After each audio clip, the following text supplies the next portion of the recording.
ముందుగా ఈ కరుణాకర్ మాటలు వినండి. తన పొరుగు వాని భార్యతో వ్యభిచరించిన వానికి ఆ వ్యభిచారిణికి మరణ శిక్ష విధింపవలెను. అంటే ఇప్పుడు దావీదు ఆ బత్షెబాతో అక్రమ సంబంధం పెట్టుకోవడం అనేది వ్యభిచారం కిందకు వస్తుంది. ఆ వ్యభిచార నేరం చేసినందుకు బత్షెబాని దావీదును కూడా బైబిల్ దేవుడు చంపించాలి, మరణ శిక్ష విధించాలి. అలాగే లేవీకాండం 24వ అధ్యాయం 17వ వచనంలో ఎవడైనను ఒకనిని ప్రాణహత్య చేసిన ఎడల వానికి మరణ శిక్ష విధింపవలెను. ఒక హత్య చేస్తే కూడా వాడికి మరణ శిక్ష వేయాలి. దావీదు చంపిన వ్యక్తి నేరస్తుడు కాదు, అతనికి నమ్మకమైన విశ్వాసపాత్రుడు, నమ్మిన బంటు. అంటే అది వన్ సైడెడ్గా పూర్తిగా దావీదు క్రైమ్. కాబట్టి ఇప్పుడు దావీదుకి ఎన్నిసార్లు మరణశిక్ష విధించాలి? 2 సార్లు వేయాలి. మినిమం 2 సార్లు చంపేయాలి దావీదుని. బాలకృష్ణ చెప్పినట్లుగా నాకు కోపం వస్తే శవాన్ని బయటికి తీసి మళ్ళీ చంపేస్తా అన్నాడు కదా.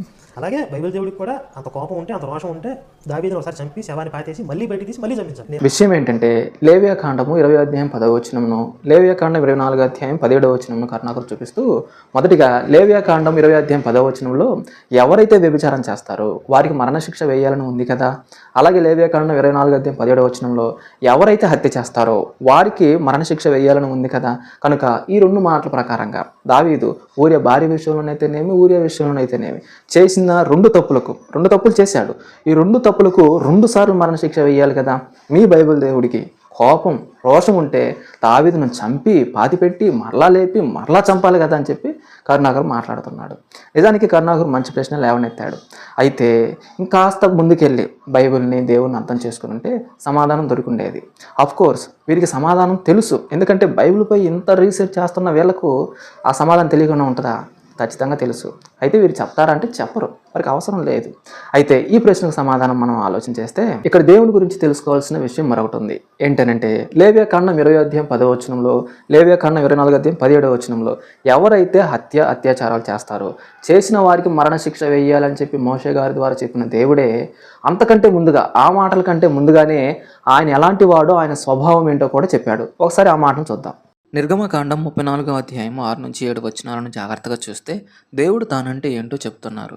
నేను కనికరము, దయ, విస్తారమైన కృపాసత్యములు గల దేవుడైన యెహోవాను అని ఎవరైతే చేసిన పాపములకు, అపరాధములకు పశ్చాత్తాపడతారో వారిని క్షమిస్తానని, అలాగే దోషిని నిర్దోషిగా ఎంచగా వారి దోషమును బట్టి శిక్షిస్తానని కూడా చెప్తున్నారు.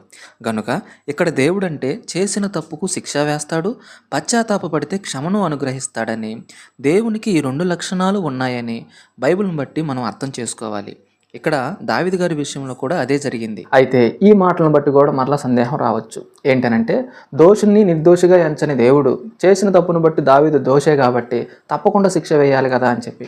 అవును, సమూయేలు 2వ గ్రంథం 12వ అధ్యాయం 13వ వచనంలోనే నువ్వు తప్పు చేసావు దావీదు అని చెప్పి దావీదును దోషిగా చెప్పి చూపిస్తున్నాడా, నిర్దోషిగా చెప్తున్నాడా? దోషనే కదా చెప్తున్నాడు.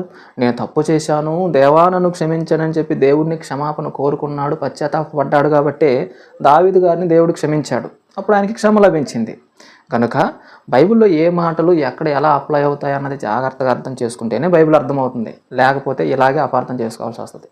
ఫైనల్గా కోపం, రోషం కలిగిన దేవుడు మరణశిక్షకర్హుడైన దావీదు గారిని క్షమించారు అని అంటే దేవునిలో ఎవరైతే చేసిన తప్పుకు హృదయపూర్వకంగా పశ్చాత్తాపడతారో, దేవుడిని క్షమాపణ కోరుకుంటారో దేవుడు వారిని క్షమిస్తారని, క్షమించే ప్రేమ, దయ, దీర్ఘశాంతము, కృప, కనికరముల వంటి పవిత్రమైన స్వభావాలు దేవునిలో ఉన్నాయని దేవుని గురించి మనకు తెలియాలి, తెలిసి ఉండాలంతే. అయితే దావీదు గారు తప్పు చేశారని చెప్పి దావీదును దేవుడు ఎక్కడ సమర్థించలేదు.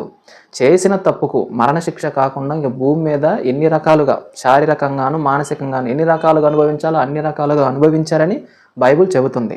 కనుక బైబిల్ మనకు అర్థం కావాలి అంటే దేవుని యొక్క స్వభావాలు, ఆయన యొక్క లక్షణాలు అంటే ఏంటో కూడా తెలిసి ఉండాలి.